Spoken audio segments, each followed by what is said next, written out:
À 16 voix près, son sourire aurait pu être encore beaucoup plus radieux. Thomas Vincent est sorti grand vainqueur du premier tour de l'élection municipale au Val d'Ajol ce dimanche.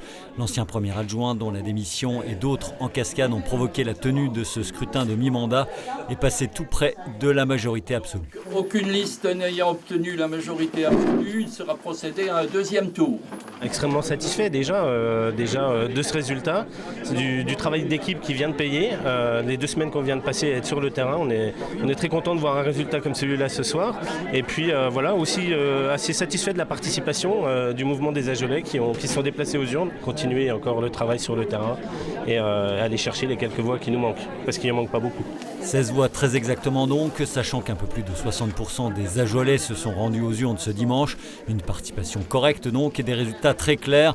La liste de Thomas Vincent obtient 49,16% des suffrages, devançant celle de l'élu d'opposition Ludovic Daval qui recueille 31,25%, soit très exactement 341 voix de moins que celui qui est arrivé en tête.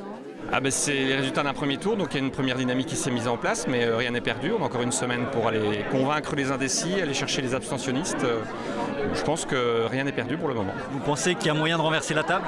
Je pense qu'il y a moyen de renverser la table, bien entendu. Ça s'est vu dans d'autres élections, dans d'autres communes, donc c'est encore possible pour moi, oui. Dans cette bataille à 3, la grande perdante est sans conteste la maire sortante, Anne Girardin, lâchée par sa majorité et par ses électeurs, ne récoltant que 19,59% des voix.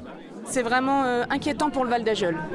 Sérieusement, c'est inquiétant pour le Val d'Ajol. Moi, je vous assure, je vais bien, personnellement.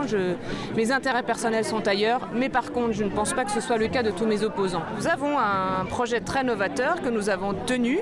Nous avons tenu la barre pendant toutes ces crises. Et encore une fois, je ne pense pas qu'en face, ce soit aussi désintéressé. On va dire ça comme ça. Quoique en position de se maintenir, puisqu'ayant récolté plus de 10% des voix, la maire Anne Girardin, après réflexion, a décidé de se retirer du jeu sans appeler à voter pour l'un ou l'autre des candidats restants.